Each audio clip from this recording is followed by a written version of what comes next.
Уучин зөвлөлт холбоот улсын газар нутагт 20 нэгэн бүс оршиж байна. Энэ бол Чернобыль. 1986 онд атомын цахилгаан станцд илэрхийлээ энэ дэс хагас сая хүнийг нүүлгэн шилжүүлжээ. Хүмүүс дайжиж, ард нь зэрлэг байгаль тэдний орыг эзлэн үлдлээ. Одоо энд ойшгуй, гол мөрөн, тал газрын амьдрал үргэлжилсээр байгаа хэдий ч үрд битүүмжилсэн хориотын хэвээр байх болно. Өөрөөр хэлбэл судлаагүй зэрлэг байгаль, төлөвлөөгүй амьдралын орчин. Энд зөвхөн чоннууд хэдэн зуугаараа цуглаж байна гэсэн цуу яриа байдаг.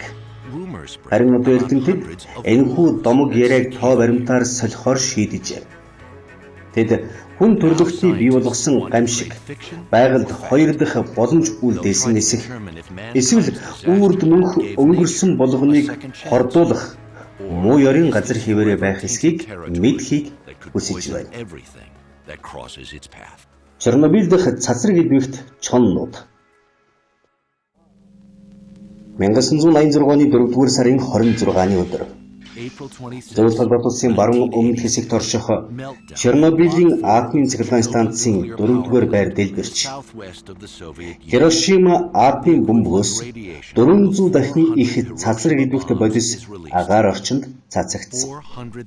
400 мянган гаруй хүн гэр орноо үүр дорхин дайжиж бүхэл бүтэн Европ даяар цацраг идэвхтэд тоосонцор агаартай тууглаа. Хамгийн өндөр идэвхжил реакторын эргэн тойронд 1100 м2-ын радиуст хүрчээ.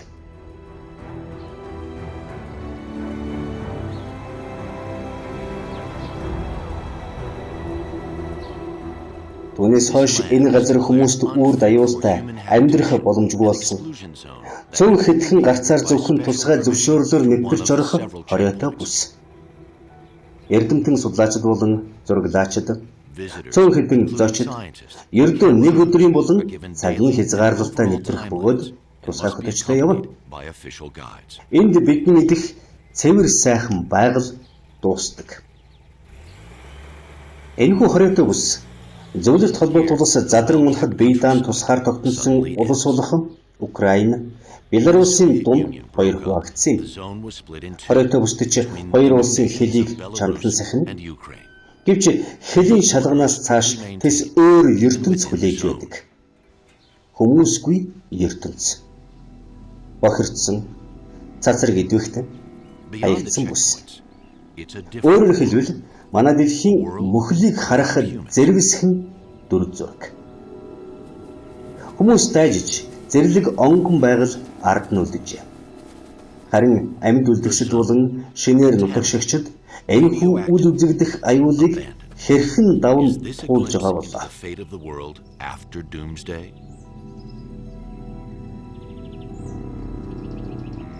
When humans fled, wildlife stayed behind.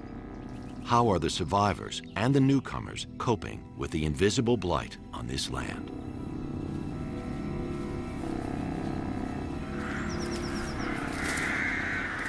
Residents and migrants alike know nothing of the lurking danger.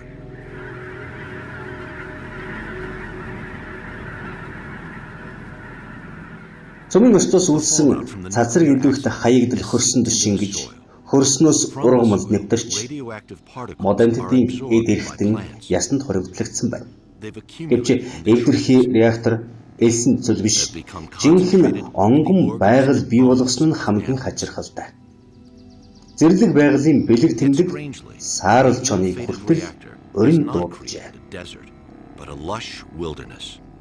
It's even invited in the very symbol of the wild, the gray wolf.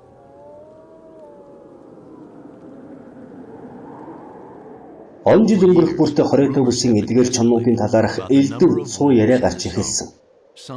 Энд 300 гаруй чон байдаг ч гэж ярьдаг. Германы эрдэмтэн Барбара Кристофер Брамбергер нар бол махчин амьтад шинжээчд. Тэд дэлхийн олон газарт чон судлаж байсан ч хэзээч ийм орчинд судалгаа хийж байгаагүй юм. Брамбергерийн энд урт хугацааны судалгаа хийхээр иржээ. Тэд үүгээрээ хориотой бүст нийт хичнээн чон байгаа. Хэд Are they уугуул уу, indigenous or шилжин recent эрэгчид үү? immigrants? Эдгээр And чонон is the сүрэг zone's цэвэр байгальд local амьдардаг population чоннуудаас any different ялгаатай from юу гэх мэт populations олон in асуултанд India? хариулт авна гэж найдаж байгаа. These moose Эндээс тэд bones have been чонон crushed by сүргийн wolves. хэмэлсэн хандгын ясыг олжээ. It's a chance to find out Энэ нь whether the wolves' чоныг diet цацрагаар is бохирдсан contaminated. эсхийг шалгаж үзэх сайхан боломж. Цацраг идвэх хэвийн хэмжээнээс The 50 дахин radiation их is байна. 50 times normal.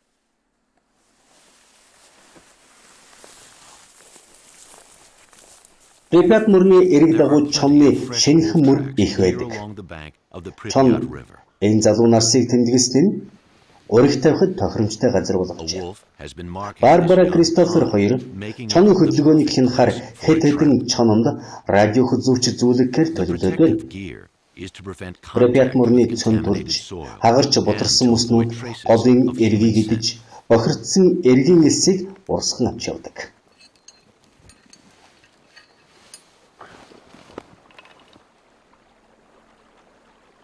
Barbara and Christoph hope to radio collar several wolves to study their movements. They bait the trap with wolf urine.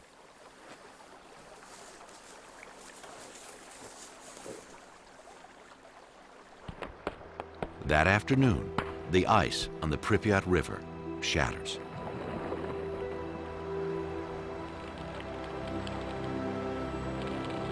The milling ice eats away at the banks and takes along contaminated sand.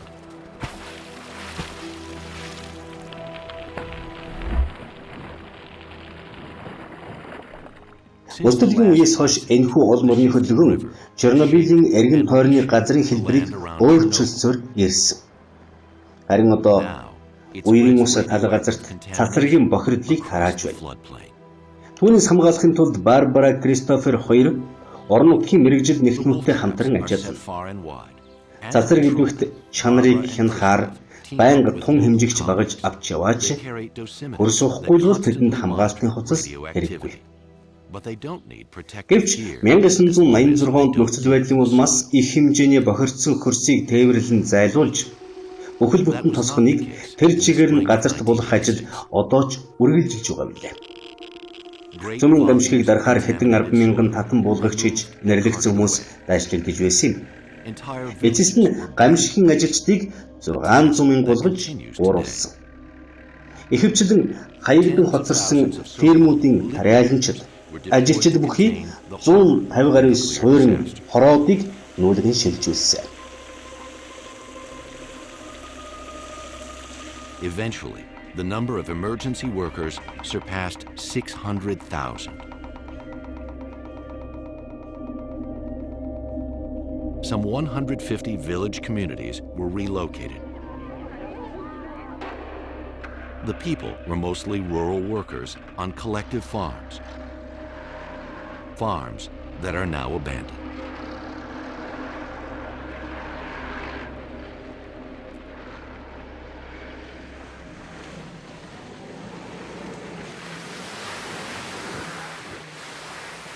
Кристофер өрх тавьснаас хойш 10 хоногийн дараа бусад багаас мэдээ авлаа.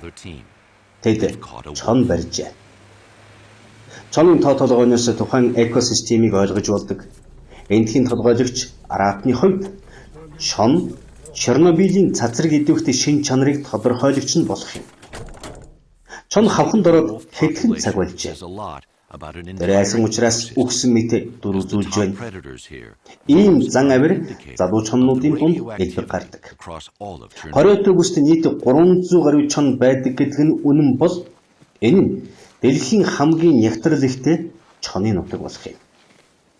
Чоннууд 100 гараа энд шилжин сууршиж цацрагаас болж үхсэн гэж үү? Аль эсвэл чонон сүрэг тэднийг болон тэдний хоолыг агнах хүмүүс байхгүй учраас тоо толгой нь өсвөө. Barbara and Christoph have heard that more than 300 wolves live in the zone. If true, that would make it the highest wolf density in the world. Do wolves migrate to the zone by the hundreds but die here because of the radiation? That's the most prominent rumor.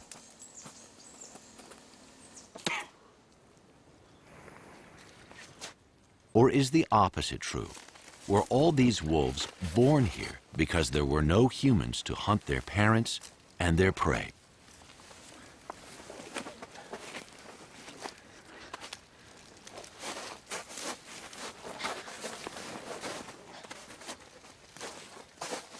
Could it be Энэ нутгийн төрсөн өвгөл оршин суугчид бол чоннууд. Жон сүрэгт хоройтой бүсийн нөхцөл байдал гадаад цэвэр байгалаас өөр байх нь мэдээж. Хэрэг тоо толгой өсөж байгаа бол чоннууд Чернобылээс гадагш газар нутгийг хайх болно. Тиймээс энэ бүст яг хичнээн тоо толгой чон байгаа. Хаашаа нүүдэлж байгааг мэдхэн чухал. Хавханд байсан сарвуу зүгээр байгаа бол болтой. Радио хүзүүч зүйлснээр багийнхан түүний хөдөлгөөнийг хянах боломжтой болно. Чонын үс цацрагаар хордсон байх магадлалтай учраас маск зүүх шаардлагатай. Бага хэмжээний цацрагийн шаардлагад өртөхөд тийм ч аюултай биш. Харин Барбара Кристофер хоёр цацраг идэвхт үс залгих тохиолдолд шууд хордно. Шүдний байдал хэмжээнээс нь үзэхэд хоройтой бүст төрсэн залуу чон гэдгийг баталж байна. Энэ бол чоннууд өвгөл гэдгийг нотлох нэгэн чухал нотлогоо болно. The size and state of the teeth confirm that this is a yearling, born in the very heart of the zone. Strong evidence of an indigenous population. Чонны хүзүүл зүүсэн GPS дамжуулагч нь уг ажлыг үргэлжлүүлэх орон нутгийн судлаачдад өдөр тутмын мэдээллийг дамжуулна. Барбара Кристофер хоёр чоныг орсоор тулаан буюу бой гэж нэрлэлээ. Тэд судалгаагаа амжилттай эхлэж бойд амжилт хүслээ. Чононд хүмүүс үргэлж ийм сайхан ханддаггүй байжээ. Хоройтой бүсээс өмнө тэднийг үе олноор нь агнадаг байсан. Тэд уйлсан газар болгондоо мөшгөгддөг. Гэвч чоннуудын хамгийн том аюул нь агналт байгаагүй юм. Wolves have faced persecution almost everywhere they roam. Alpha females were targeted, which affected the genetic health and the age structure of the entire population. But the biggest enemy of the wolves around Chernobyl wasn't the hunt. Агуу их гүрнийг цогцлон байгуулахаар бүтээн босголтын их аян өрнөж Припятаас сувг татахын тулд замд нь таарсан өдгөн ойшгуу юу ч үлдээлгүй устгажээ. Эдэн мянган метр урт сувгууд баригдаж хэдэн 10 мянган оршин суугчид шинэ хамтралын фирмд ажиллахаар иржээ. Зөвлөлт толгойд улсын хүнсний хэрэгцээг хангахын тулд хүнсний үйлдвэрлэлийг нэмэгдүүлэхэд анхаарч атар эзэмших ажлыг өрнүүлж байлаа. 1920 оноос 1986 оны сүмийн осол хүртэл энэ газарт онгон дагшин байгалаас өөр юм байсангүй. Барин талбай, зөвг шуудуу, тэнгэрийн хаяг хүртэл үргэлжилнэ. Энэ газар нутаг зөвлөлт холбоот улсын талхны чухал ханган нийлүүлэгч нь байсан юм а.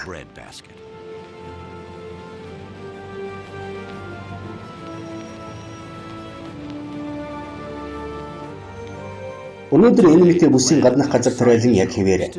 Харин хоройтой бүсийн оймод тарайн талбай болсон давтжээ. Припят мөрний хайсан энэхүү хэсэг хүнгүй болж дундулгүй минжинүүд ихээр үзэгдэх болжээ. Жилээс жилд хүний бүтээсэн сувгийг далан болгосоор зогсолтгүй нөхөхөн хоёр нутагтан загас, нялцгай битэн шавжуулан усны шувуудад амьдрах орчин бий болгосон. Припятын энэхүү салаа голдрол нэгэн цагт асар өргөн байж. Припятын энэхүү салаа голдрол нэгэн цагт асар өргөн байж. Чингис хааны армийг хүртэл зогсоож байсан гэдэг. Одоо тэр нь намаг шалбааг болон ховирчээ. Thousands of them have been at work day and night, year after year, damming up man-made canals, undermining dikes, and restoring the marshes for amphibians, fish, shellfish, insects, otters, moose, and waterfowl.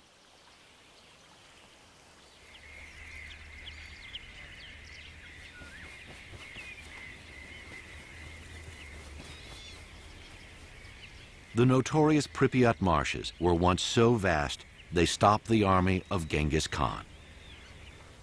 Now the swamps are back, thanks to a nuclear reactor and Europe's biggest rodent.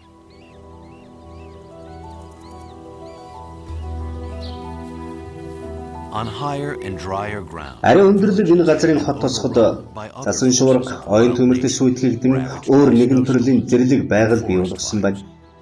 Чернобылийн чоннууд энэ их хувьсэл өөрчлөлтийн нэг ихэнх хэсэг юм.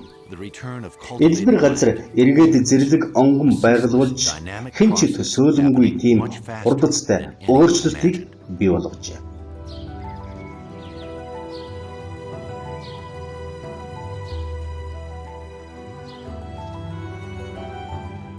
here, Нэгэн цагт хүний гараар бүтээгдсэн цэцэрлэг түрээлэн барилга байгууламж одоо хэдвийн балгас болон хувирч.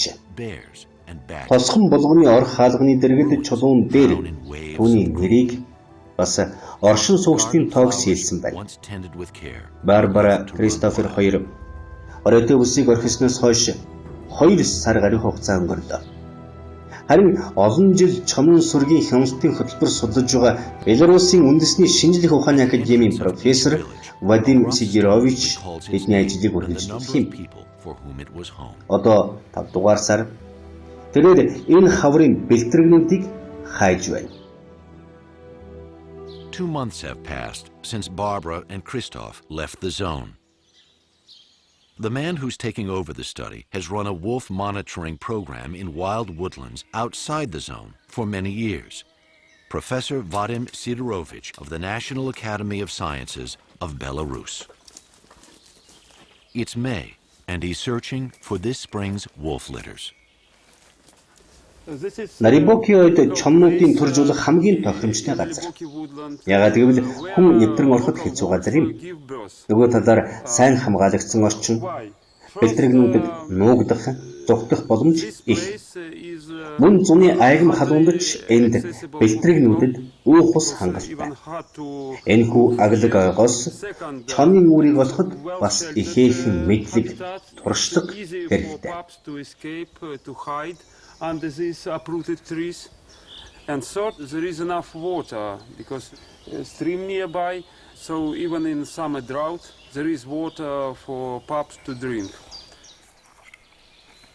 Anyone with less field experience and local knowledge than Vadim would never find a wolf den in this jungle.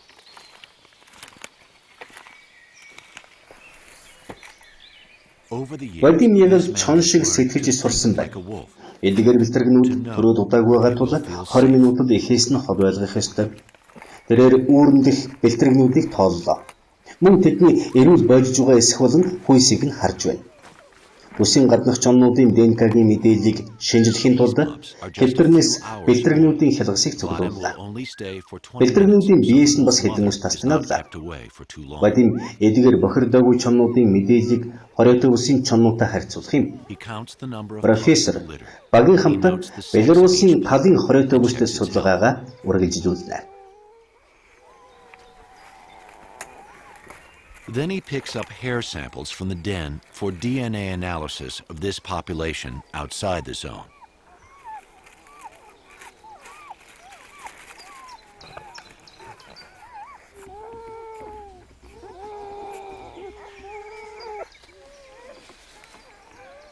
And plucks a few hairs from the pups as well.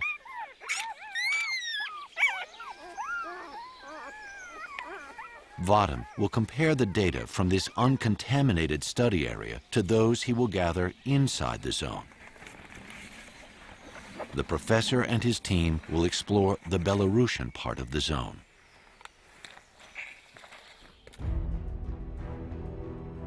When the Soviet 1991 онд Зөвлөлт холбоот улс задрагнаж Украин, Беларусь хоёр тусгаар тогтнолоо зарлахад хэлийн загт барилах тус хоройтой бүст ажиллаж байсан эрдэмтдийн ажил зогсож хоёр хуваагджээ. Украинаар урсах Припят мөрний адаг руу хоройтой бүсийн сунсын хэсэг орсон бөгөөд энэ нь Припят Днепр мөрний залгаа юм. Энэ бол Чернобылийн атомын цэглэн станцын харагдах байдал. Реакторын яг хажууд Украины чон судлаач Марина Шверия өөрийн судалгаагаа эхэлж байна. Энэ голын эргээр чонын сүрэг байнга иргэн Эсрэг талд нь Припят хот чимээгүйхэн сүлдэрлээ. Эхний судалгаагаар тэрээр чонны мөрнүүдийг ажиглаж, чонн сүргийн хүрээгүй газар хорой автобусад үлдээгүй гэдгийг олж мэджээ. Энэ газар үргэлж чононд хамгийн тааламжтай амьдрах орчин байсаар ярьсан байлаа. Тэрээр лабораторийн шинжилгээнд өгөхөөр чонын ялгацснаас авлаа. Marina says this has always been a perfect habitat for the wolves. The years of cultivation in the Soviet era were simply a temporary inconvenience. She'll use the scat for dietary and genetic analysis in the lab.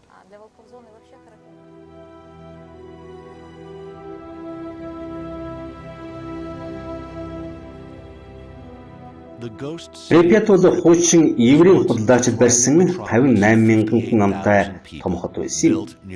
Зөв толгойд улсын жишгээр үлгэр жишээ амьдрахад таатай залуу хот байсан. Харин өнөөдөр хотын төв талбайд сарнай, мэлэрэг цэцэгсийн бут, модод, гоёмсог цэцгэс бутас сүг уусаар. Санамсаргүй бий болсон энэхүү ногоон хотыг хараад өөрийн ирэхгүй сэтгэл шимширнэ. Атомын цэглэгийн станц, судалгааны лабораториуд, зэргийн байгууламжуудад ажиллах өндөр мэргэжлийн онцгой эрхтэй эрдэмтэд, инженерүүд гэр бүлийн хамт энэ хотод амьдарч байлаа. This is the central square, where rose and jasmine bushes and trees flanking the avenues grow in unbridled profusion. It's a city that is green in an unnerving, unintentional way. Pripyat was a young city, full of life, a cultural center.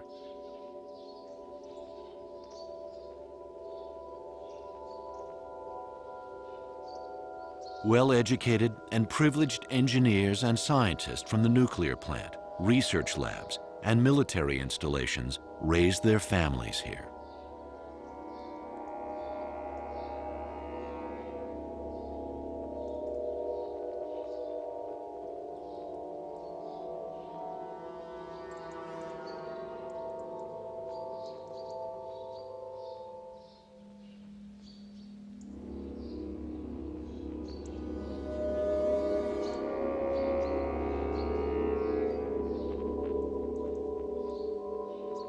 Харин өнөөдрийн хоосон хөндий дүр зураг нь зэрлэг байгалыг өөртөө татсаар.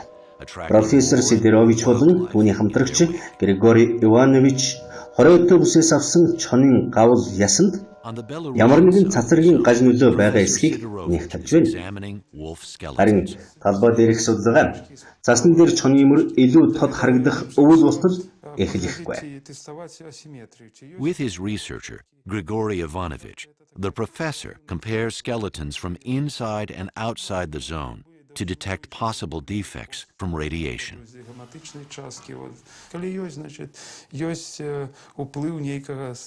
But the actual field research still has to wait until winter, when they can spot wolf tracks in the snow.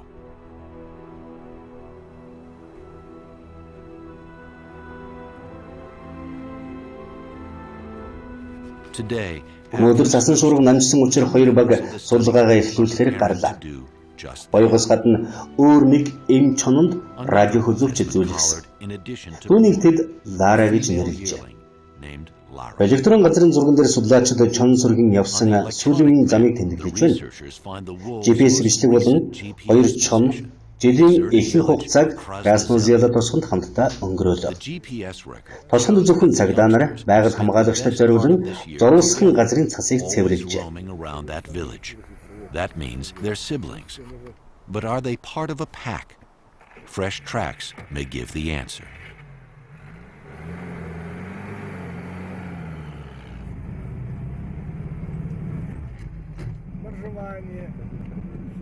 In the zone, only a few miles of road are being cleared of snow for police and ranger patrols.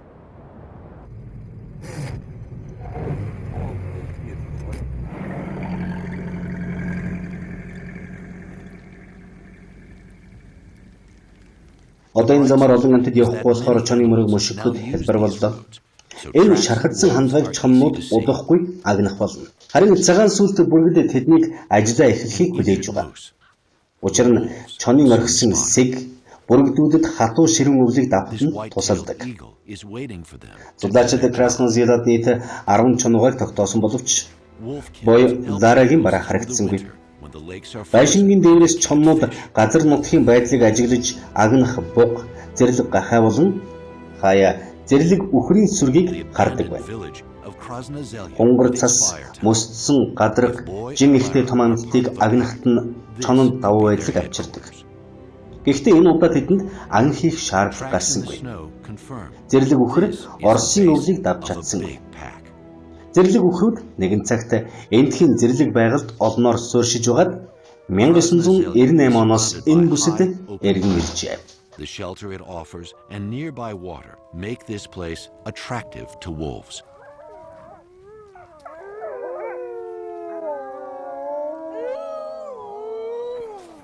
The researchers count 10 individuals, but there's no sign of Boy and Lara.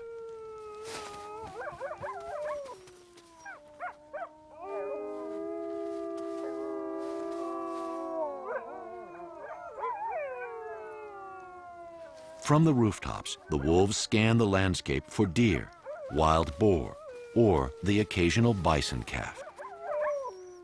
The deep snow with its icy crust gives the wolves an advantage over their heavier prey. But for this meal, the wolves didn't even have to hunt.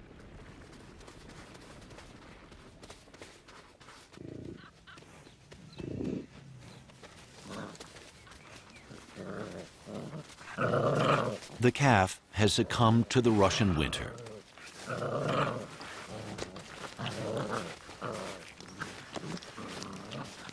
The adults are Europe's heaviest animals, too mighty for wolves to bring down.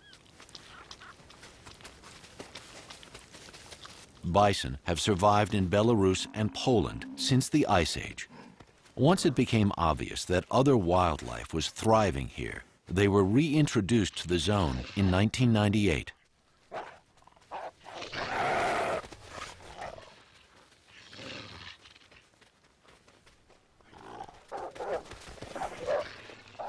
Үхэр сүрэг үхсэн нэгийг орхиж чадахгүй чоннуудаас хамгаалж байна. Энэ бол зэрлэг үхрийн нийтлэг арын шив. Беларусын хоройтой бүсэд байгаа зэрлэг үхрийн тоо толгой аажмаар өсөж байна.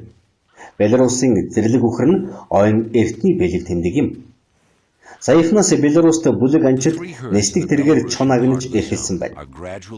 Вадимын хамтрагч чон судалгааны багийн Григорий Иванович үсийн байгаль хамгаалагч юм. Тэр өмнө нь бас чон агнаж байсан бол харин одоо тэрээр зөвхөн чон үнэг болон элбэнхт галзуу өвчнөөс хамгаалах вакцин цацгаар хоройтой бүс рүү нисэх болсон. This is now banned.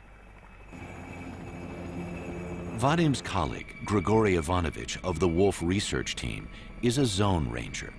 He used to hunt wolves himself, but now flies over the zone spreading vaccination baits for wolves, foxes, and raccoon dogs to protect them against rabies.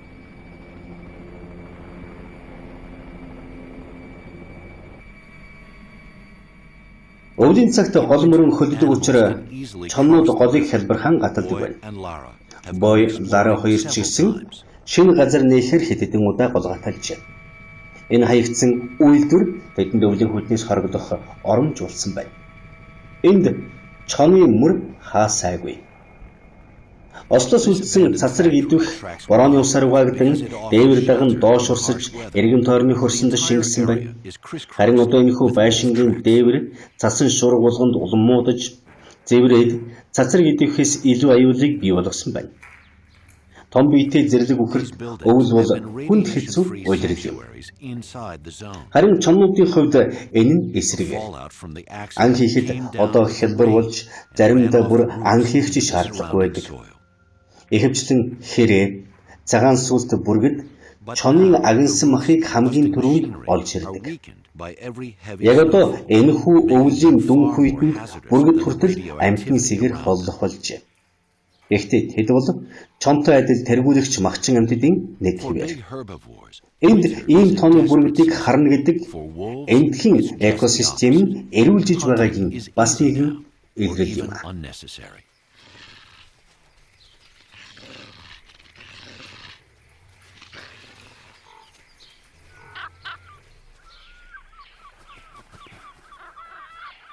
A number of species profit from meals brought down by wolves.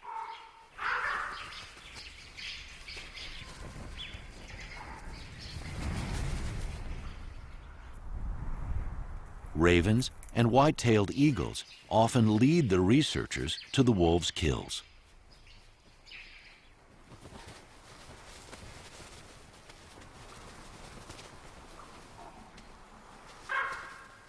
Right now, in the depths of winter, the eagles may act like scavengers, but they're really top predators, just like the wolves.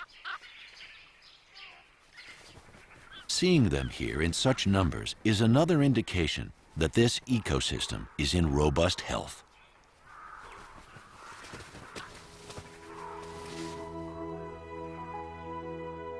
In continental Өвлийн үлрэлд явхад хэлбэр байсан замууд одоо гатлахын аргагүй саад болон хууржээ.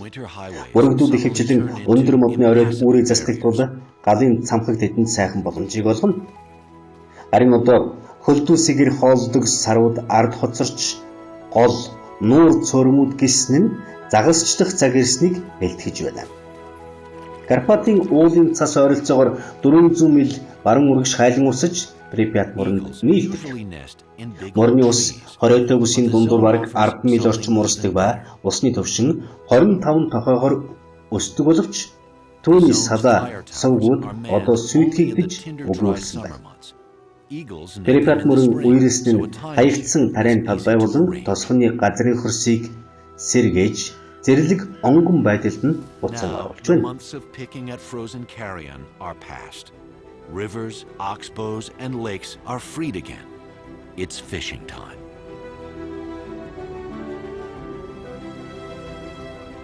When the snow melts in the Carpathian Mountains nearly 400 miles to the southwest, the Pripyat River spreads out.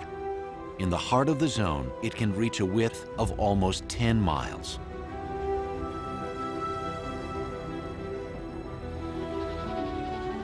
The water level rises by 25 feet.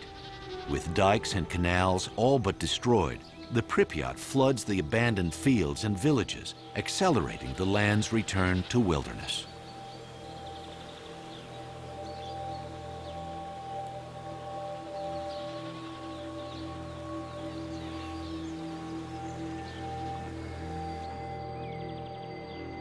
For a few days, the desolation of Өвлийн хүйтний үеийнхэрт өдрүүд дууснаар бэлвэлж байгаа цахирмаа цэцгүүд нь Чернобылийн жаргалтай өдрүүдийг санагдуулна. Зэрлэг байгальд жимст модууд хараа булгам харагдана. Намар болоход маш олон амьтад үр жимсийг нь идэхээр цуглах юм. Trees are a sweet temptation for wildlife. In the autumn, many animals will come for a treat.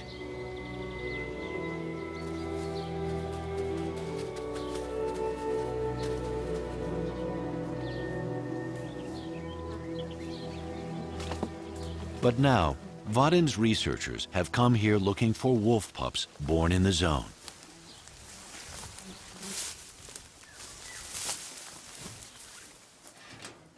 Вадимын судлаач хамтрагч өнөөдөр хориотой бүсд төрсөн уугуул чонын бэлтрэг хайхаар иржээ. Эдгээр бэлтрэгнүүд ойролцоогоор 3-7 хоногтой. Тэдний үүр уучин төмөсний агуулх байжээ. Григори 3 ийм үр олсон нь чоннууд эндхийн уугуул гэдгийг дахин нотлох баримт юм. Эрдэмтэд байгаль хамгаалагч харуулуудад нийт авах цацрагийн тунг аюулгүй хэмжээнд байлгах үүднээс хүсэл байх хугацааг хязгаарладаг.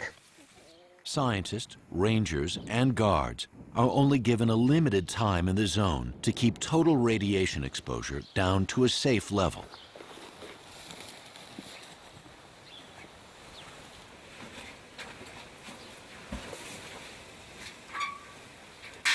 By contrast, this man cares for animals that are Харин exposed to энэ залуу radiation эсэргээр for an удаан extended хугацаанд цацрагийн шарлагад өртөж байгаа амьтад санаа зовдөг.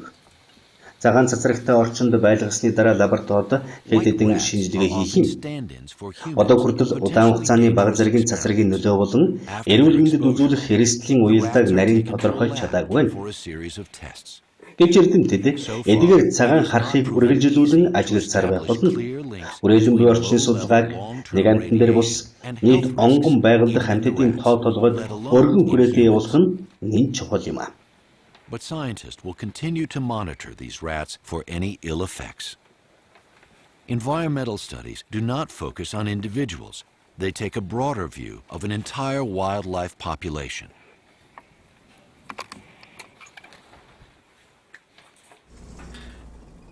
Энд маск зүүх шаардлагатай. Өнөөдөр салхитай, шорон шуургатай өдөр реакторт нэг бээр хүрэхгүй зай харагдаж байна.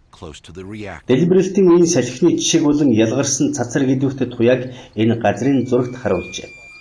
Та бүхний харж байгаа энэ газар бол нөгөө дэлбэрэлтийн дараах алдарт улаан ой юм. Өнөө үед цацраг туяанаас цэвэршээгүй ч гэсэн эргээд ногоон болсон байна. Энэ бохирдсон бүст амьдарч байгаа дорвны 6 жилийн судалгаа бидэнд байгаль дэлхий ямар уян хатан болохыг харуулж байна. Эндхийн амьтдын 4-6% нь хэвийн газрынхнаас бага зэрэг гаж өсөлттэй байгаа нь хүн төрөлхтний хувьд байжуулшгүй үзүүлэлт. Дорвны зарим нэгэнд нь цацраг идэвхтэй туяаны гаж илэрч байгаа хэдий ч нийт тоо толгойн хувьд бүрэн бүтэн байна. Тэр тусмаа нөхөн үржихгүй болон нутагшлын нягтралын үзүүлэлт нь эрүүл цэвэр газрынхнаас илүү байгаа нь харагдаж байна. Эрдэмтэд чонон сүрэгтэж мөн адил шинж төлөв харагдана гэж үзэж байна. Every new generation living here shows slight abnormalities, twice the rate of clean areas. For humans, this raised level of risk is unacceptable. But for dormice, though some individuals are affected, the overall population remains healthy. In fact, the density and reproduction rates are even better than in control areas. Is that also true for radioactive wolves? The scientists believe it must be.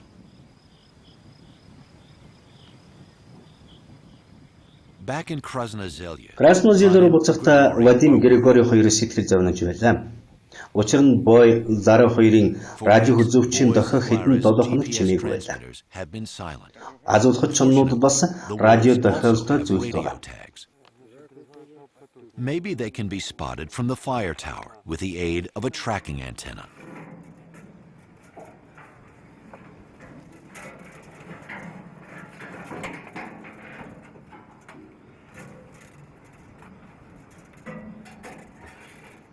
Агуулгын антенны тусламжтайгаар галын самхаг дээрээс тэдний байгаа газрыг тогтоож магадгүй. Тэд үл таних нэгэн чонын барааг холоос олж They харлаа. just get a brief glimpse of an unidentified wolf in the distance. Гляди, дамба и ниже дамби на лонке. На лонке, глядь, бачиш? Looking in the opposite Эсрэг direction, талд буюу Украиний хилийг дөнгөж өнгөрөөд хий үзэгдлийн хот Припятад 50 хэмээн бөгчин халуун байлаа. Энд шувуу судлаач Сергей Демишевский хотын ойролцох нүүлэлтийн шонхорын ангахайг судлахаар ажилдаа гарлаа. would be empty. Хэрв махчин шувууд эрүүл байгаа бол тэдний идэж тэжээл аюулгүй хэвийн нутагшиж байна гэсэн үг. Is undeterred. Үржилийн улирал бол махчин шувуудын амьдрах чадварыг хянахад тохиромжтой үе юм. Сергей шонхор шувууны үр төлийн хэмжээ, өсөлт болон амьдрах чадварыг судалж байгаа. Түүний ажиглалтаас харахад өсөж байгаа шонхор болон бүрэгдүүд нь эрүүл нутагшиж байна. If raptors are doing well, the populations of their prey must be fine too.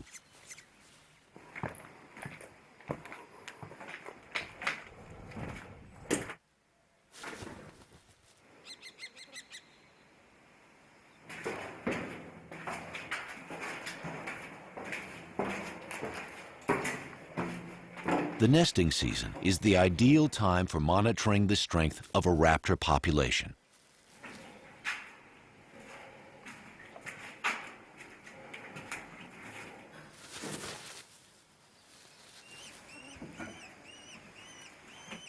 Sergei is interested in the size and development of falcon broods and in their survival rate.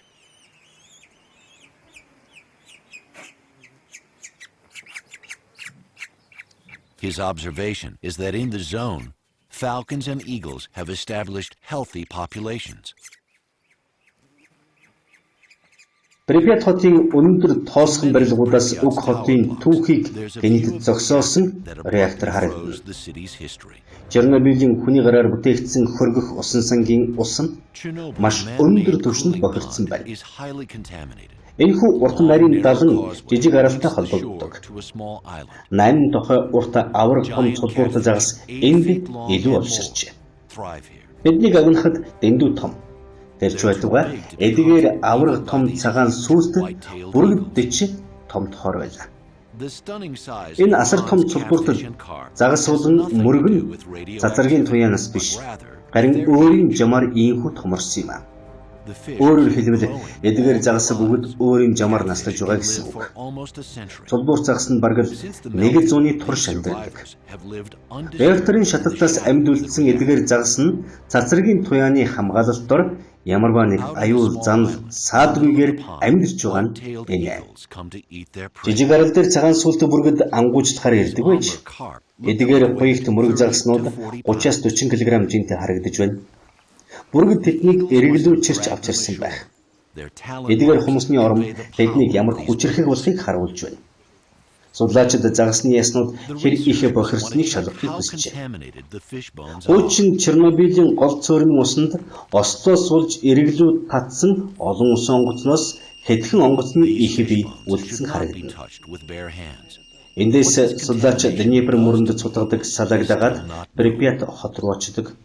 Энэ бол Европын усны шуудын хамгийн том, хамгийн чухал өлгийн нутаг юм а. Усны урсгал нь цацаргийн бохирдлыг урт удаан хугацааны туршид урсгал цэвэршүүлсэн байна. Эндхэн загсыг итгэж аюулгүй болжээ. Only a few hulks remain.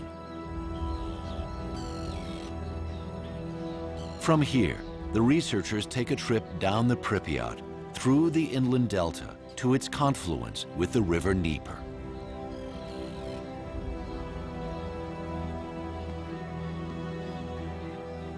This is one of Europe's largest and most crucial habitats for waterfowl. Flowing waterways have long been clear of radiation. Out here, the fish can safely be eaten, even by humans.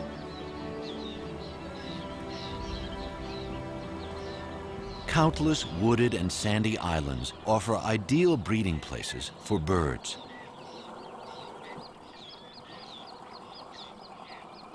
There are colonies of sand martins. Угарал дээр элсний хараацай, гаргалуу, тогруу, хөхд дэглий зэрэг 120 гаруй зүйлийн шувууд нутагшдаг.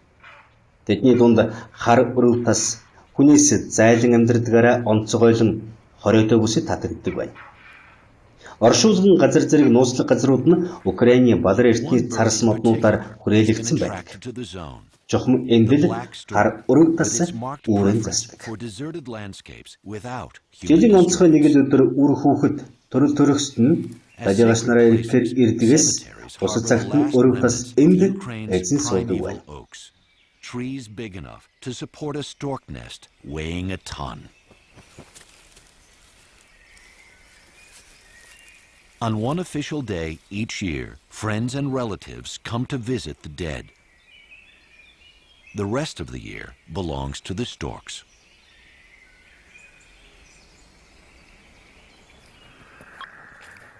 Late summer, Vadim Sidorovich. Түүний сүлжээр Вадим өөрийн азаа дахин туршиж, бой дараа хоёрыг харна гэсэн найдлагатай эндэржээ. Краснозелдагаас гарах зам бол чонон сүргийн газар нутгийн хил хязгаар болдог. Учир нь энэ зам дагуу чонын шинэх мөр их үлдэжээ. Ялангуяа усны сувгдыг хүрэх энэ гүүрэн дээр боён дохиолол хоёрч газар илэрч байна. Тэр энэ зам дагаад ойрхон зураг юм байна. From two positions. He must be nearby, somewhere down this road.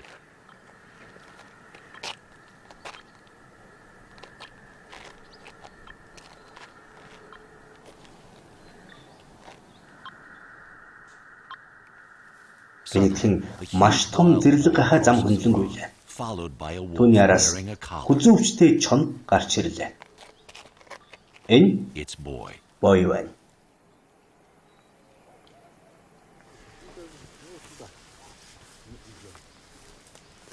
On his wolf patrols, Grigori noticed Григори a strange байгалийн change in the тогтоц landscape. хачирхалтай And he wanted to өөрчлөгдсөнийг consult ажигласан ба Vadim. Вадимтай энэ талаар зөвлөлтийг хүсжээ. Менжний барьсан олон далан бөглөрч бас алга болсон байснаас гадна зарим газрын усны төвшин In буурсан some байлаа. areas, the water level is Григори sinking. чоннууд үүнд Grigori холбоотой хэмээн suspects сэжиглэж that байна. wolves are involved. Вадимын хувьд ч мөн энд өмнөдөд чоннууд хойд хэсгийг бодвол биеэр жижиг. Тиймээс тэд эрсдэлтэй том амьтад руу дайрах нь ховор. Оронд нь агнахад хялбар минж мэтийн амьтдыг иж явуулах нь түгээмэл үзэгдэл хэмээн үзэж байна.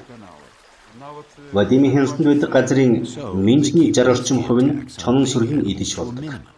Тэгэхээр чонон сүрэг намаг балчиг эргэн үүсэх явцыг удаашруулахаас гадна багасгаж байгаа юм а. In Vadim's control area, beavers account for 60% of the wolves' diet. So wolves are slowing down and even reversing the return of the swamps.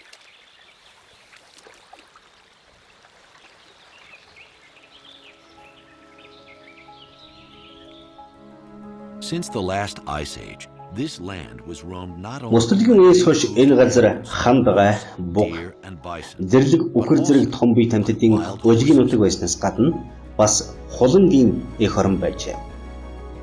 Хамгийн сүүлийн цэвэр хулан 1879 онд was устжээ. killed in 1879. Одоогоор мэдэгдээд байгаа хамгийн сүүлийн хулангийн төрөл зүйл бол Пржевальскийн Now адуу the юм. last species of 1990 онд хэдэн Пржевальскийн адууг эн тавьсан нь уг газрын биологийн өвөрмөц шинжийг нь хадгалах зорилготой have байжээ. been released here since the Одоогоор 1980s 200 гаруй хулан бүртгэгдээд to байна. restore the land's 20 дугаар original зууны турш энэ сайхан чиглэг онгон дагшин газарт хүн төрлөختний түүхэнд хамгийн зүрх шимшрүүлэн суурилт тохиолдожээ. Дэлхийн хуульчид дайны хөлд нэрвэгдэж Сталины үеийн хэлмэгдүүлэлтэнд хүртэжээ. Хамгийн хачирхалтай нь дэлхийн хамгийн том сүмийн гамшиг нь устж үгүй болж байсан амьтдыг авран үлдээх өвөрмөц орчинг During the бий 20th болгожээ. century alone, human history dealt devastating blows to this wetland wilderness. It has been ravaged by the battles of 2 world wars and the improvement craze of the Stalin era. Ironically, the world's biggest nuclear disaster has turned it into a unique refuge for endangered species.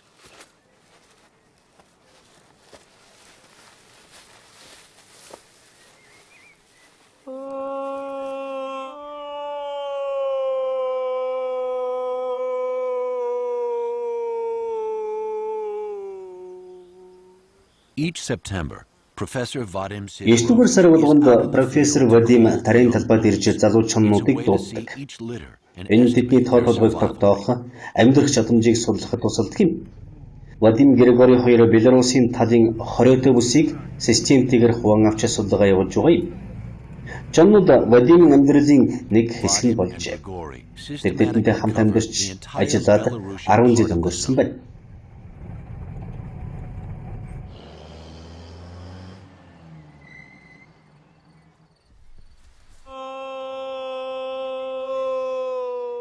Тэр чоны хэлээр ярьж чадна. 7 хоногийн дотор тэд 17 чонын сүрэг тоолж чаджээ.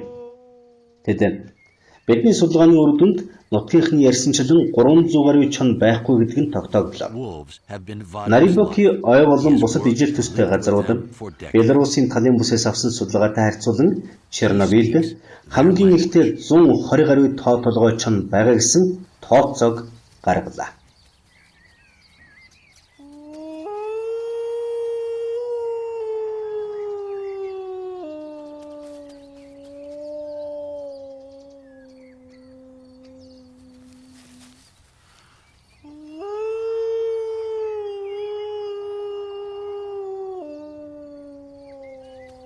Within a week, Vadim identifies the territories of 17 packs.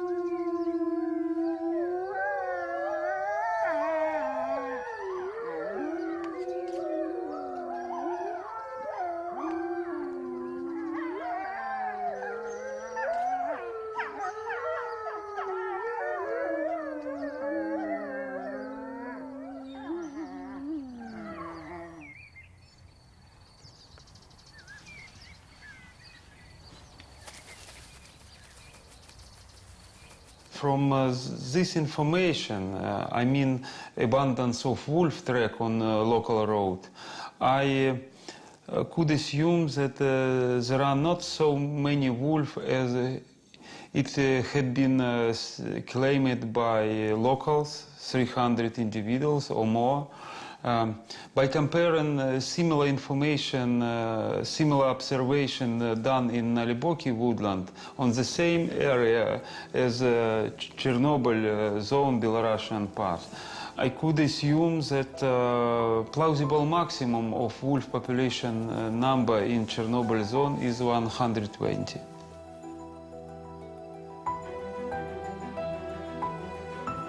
So, 25 years after Тэгэхээр Чернобылийн ослоос 25 жилийн дараа чонын тоо толгой цэвэр газрынхтай адил илүүжгүй дутуужгүй байна гэсэн үг юм а. Магадгүй хүн төрөлхтний хувьд энэ газар үрд орхигдсон бол хувь заяаны эргүүлгээр чонон сүргийн хувьд сумын ослын сүдэрт амар амгалан оршин суух нутаг нь болжээ. in the shadow of a nuclear disaster.